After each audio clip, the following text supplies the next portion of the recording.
Suku Tidung dari Kalimantan Utara belakangan ini menjadi perbincangan hangat setelah salah satu pakaian adatnya yang tampil dalam uang baru pecahan Rp75.000 menuai polemik karena mirip dengan bangsa Cina.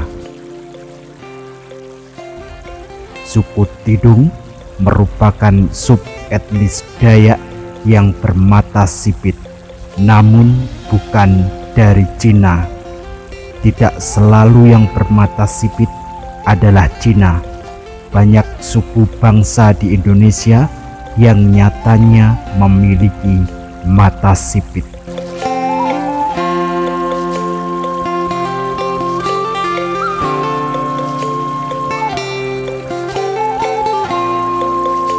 Cilik Riwut, mantan Gubernur Kalimantan Tengah, menjelaskan dalam Maneser Panatau Tatu Hiang, menyelami kekayaan leluhur suku Tidung adalah subetnis dari suku Dayak Murut, salah satu dari 7 suku besar yang mendiami wilayah utara Kalimantan bagian timur.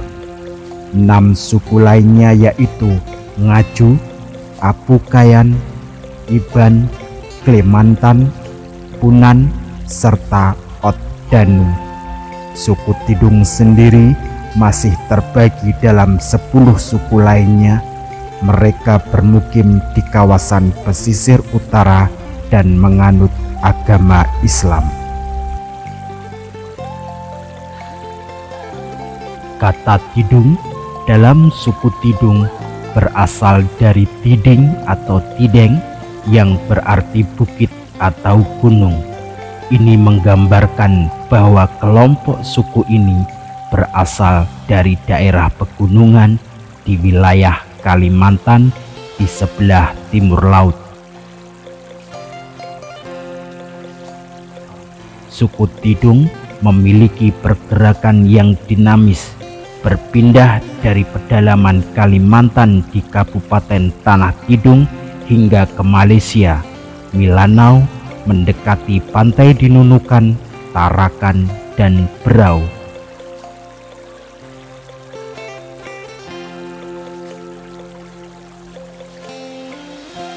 Nama ini menggambarkan kalau suku Tidung berasal dari daerah hulu atau daerah pegunungan di wilayah Kalimantan sisi utara dan timur. Tulis Hartati dalam perbandingan bahasa dan data arkeologi pada suku Tidung dan Dayak di wilayah Nunukan. Data bantu untuk rekonstruksi sejarah dan perubahan budaya yang terbit dalam jurnal Naditira Widya volume 8 nomor 1/2014. Sifat dinamis dari suku Tidung inilah yang membuat mereka mendapatkan banyak pengaruh dari luar, terutama dari pelaut dan pedagang Muslim, sehingga kini hampir sebagian besar masyarakat suku Tidung menganut agama Islam. Hal ini jelas kontras sangat berbeda dengan suku Dayak lainnya di Kalimantan Utara yang sebagian besar menganut agama non-Muslim.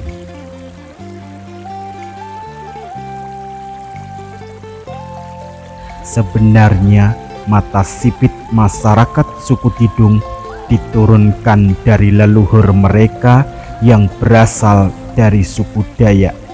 Suku Tidung telah meninggalkan tanah kelahirannya sejak 100 tahun yang lalu melalui Sungai Sesayap atau Sungai Malinau ke daerah hilir, kemudian mendiami daerah pesisir timur Kalimantan dan pulau-pulau kecil lainnya, hidup sebagai nelayan dan menjalin hubungan dengan para pelaut dan pedagang Muslim.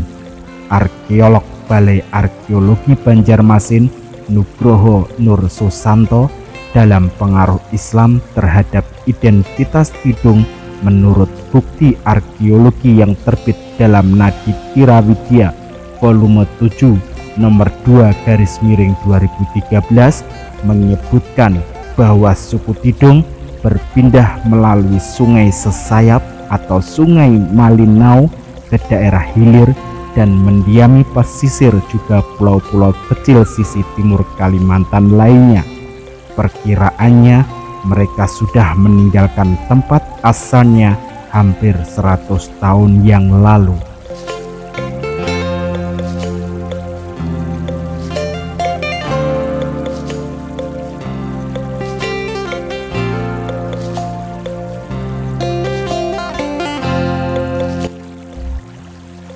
Oleh karena itu, banyak cerita tutur yang terputus.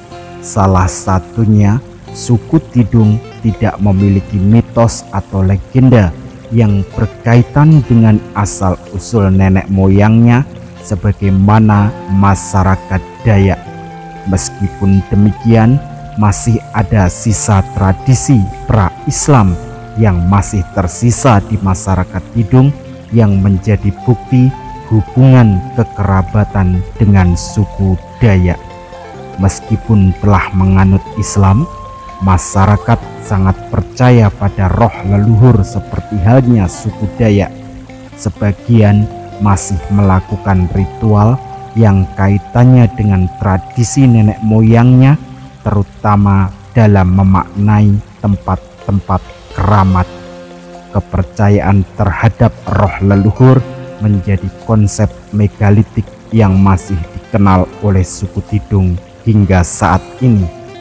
Beberapa ritual kuno yang masih sering dilakukan oleh suku Tidung yaitu pemanggilan arwah di Batu Lumampu, membayar nazar di Batu Lumampu dan Batu Kelangkang, serta prosesi pengobatan Badewa oleh tokoh-tokoh adat. Tradisi yang masih berlangsung hingga kini ini menunjukkan bahwa suku Tidung dahulu memiliki kepercayaan yang sama dengan suku Dayak Agabak, Tahol, dan Tenggalan di wilayah Kalimantan.